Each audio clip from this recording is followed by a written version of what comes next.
All right, so I'm just gonna do like a quick Super Bowl wrap up. Obviously, you know what I'm gonna say. My Niners weren't in there, so it's hard to watch.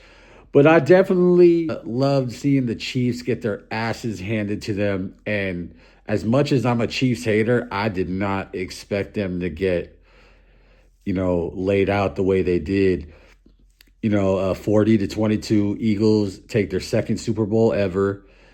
And everything I predicted, I was pretty wrong. So I'm humble. I could accept it. I thought Saquon was going to go off. He didn't.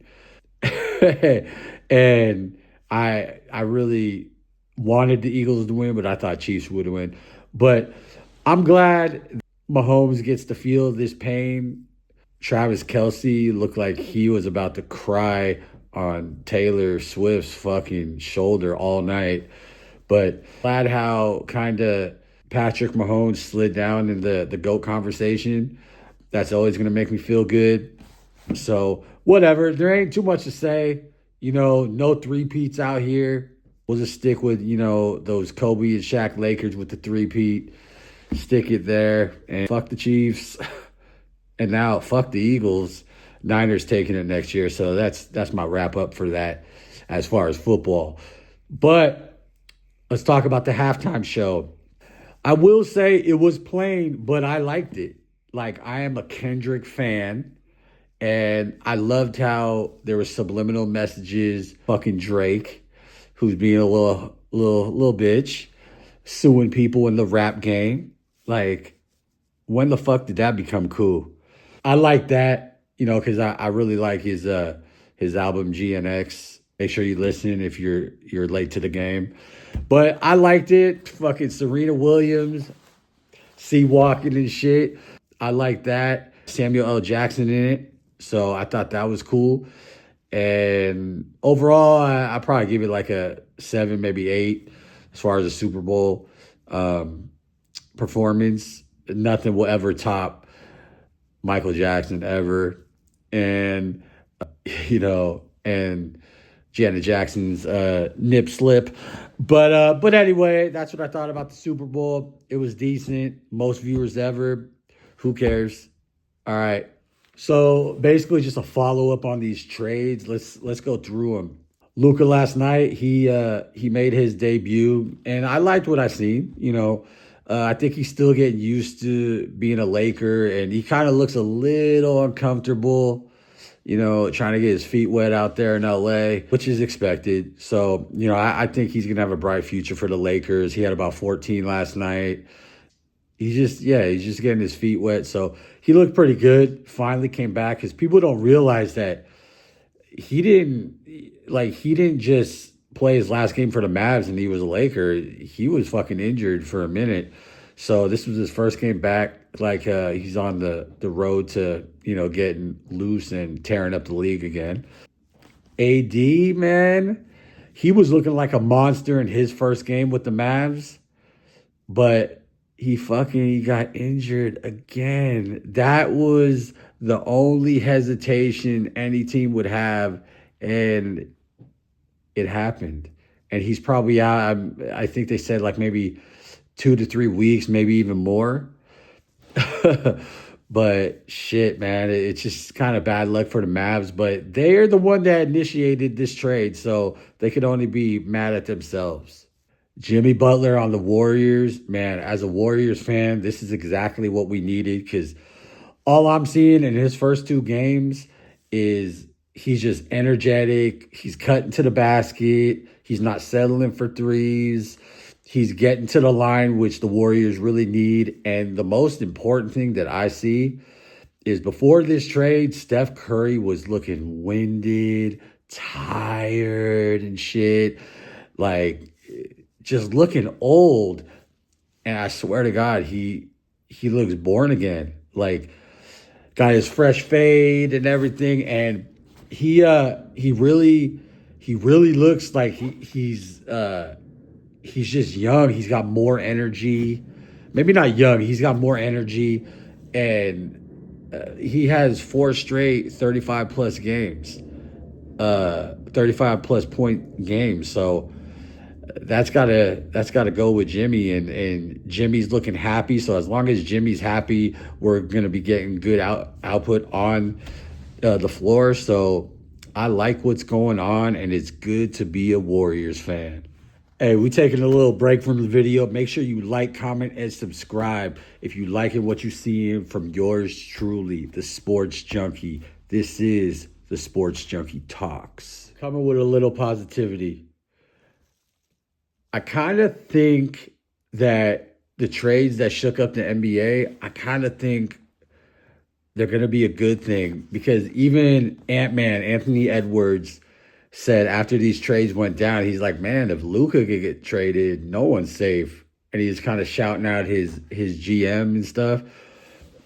Like, I think that is cool, because maybe this is a way that people or players are not going to feel like they're safe. So maybe the stars might start showing up for All-Star, like the actual events, and bring the love back to the game. Like, especially slam dunk contest.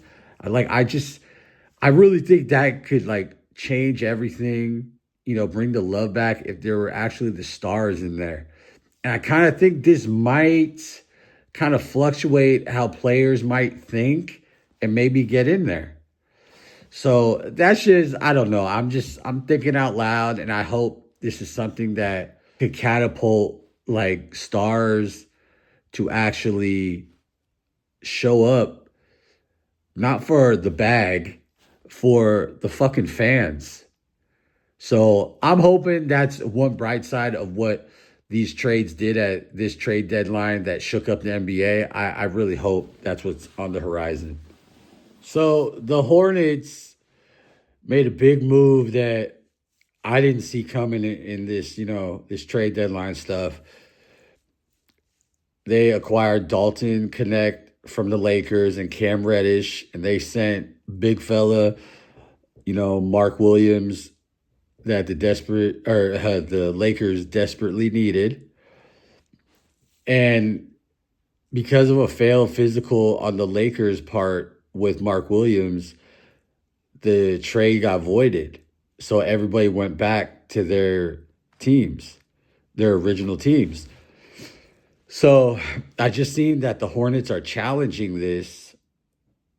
So I really want to see what transpires with this, because I just thought it was wild that the Lakers were like this rookie in Dalton Connect, that he's been doing, I mean, one of the best rookies I've seen this year. And he's been doing it since the preseason. I don't know why someone with aspirations like that, you would just trade away. That's a big chip to trade away. And Cam Reddish, whatever, defensive kind of player. And I don't know. I wonder why they would do that. I guess they were just thinking, oh, we get a big man for Luka and Bron, and then, it's finals for sure this year.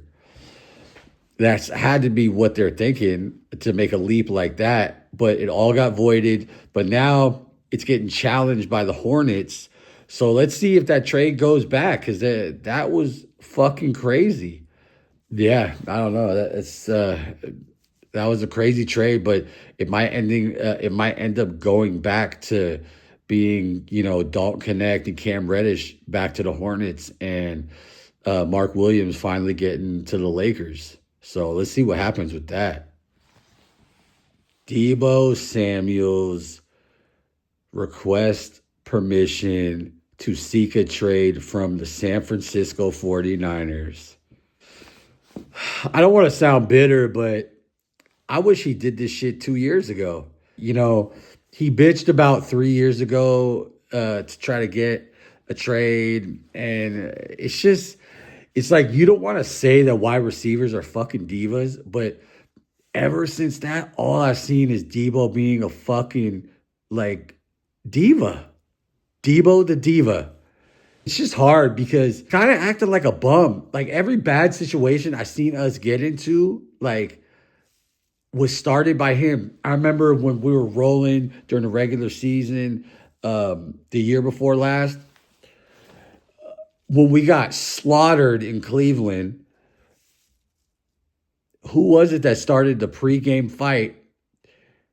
Like started a skirmish, and who came and cleaned up the mess that Debo started? Fucking big dog Trent Williams. But if Debo wasn't a little bitch, none of that would happen. So I just it just bugs me. It's just like stuff like that. And then, this season he's crying, saying, "Oh, we're not winning because I'm not getting the ball." As soon as we target him, he's dropping shit and everything. My only thing that I like kind of put in his corner is that, you know, Kyle Shanahan just like was running him all the time. It's like once you see that he's not getting those 20-yard breakaways that he usually got, change it up or take the fucking run away, because he was starting to throw to him like a regular season or a regular receiver last season. I was like, that's what you kind of got to go back to, because what he began as is a receiver. And they just went away from that. And it's like, he's not really a weapon then. He's just only some guy you got a game plan for. So I don't know. Maybe it's just, I guess, his time is up and whatever. But let's trade him for fucking Myles Garrett. Fuck that. Why should we give him a fucking choice? Let's address one of our fucking needs. You know what I mean? But I don't know. I guess that's what we're doing now, and let's see how we look next year. Because who knows if he even gets the trade, if anybody actually wants to invest in him. Because I always predicted before during the offseason, because they were like, oh, we could trade Debo maybe in the offseason. I was like, I know he's probably going to end up in Atlanta, because you could just tell, like, every time the team has a break, he ain't in the Bay Area. He's fucking going to the South or whatever, which obviously that's cool. That's his like hometown. And I mean, not his hometown, but where he feels comfortable and stuff. So I always pictured him like going to a team like Atlanta, who I think they're rising up a little bit. So, imagine him and Penix, man. That might be crazy. But fuck him. Go Niners, and let's see where Debo's bitch ass ends up. The Super Bowl is over, and the New Orleans Saints got their head coach, Kellen Moore, former offensive coordinator for the Dallas Cowboys, now former offensive coordinator for the Philadelphia Eagles, and Super Bowl champion, is going to be the head coach for the New Orleans Saints. The first mistake, though. Let me say that I think New Orleans did good. They waited for their coach. This is who they want.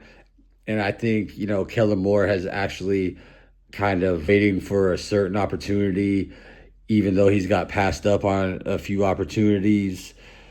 Defensive coordinator hire, who he is hiring, Brandon Staley, that was formerly the head coach with the LA Chargers that bombed over there. And then he was a defensive assistant for my San Francisco 49ers. And I said it before we hired him and we were thinking about hiring him. You cannot hire a loser to make winners. And this guy has been a fucking loser. Like, he's such a force. He was such a great head coach that we only hired him as an assistant. Think about that shit. But yeah, I think that's a mistake, but let's see. Maybe, there's some cohesion with Kellen Moore and Brandon Staley. But overall, I think, Saints might improve next year.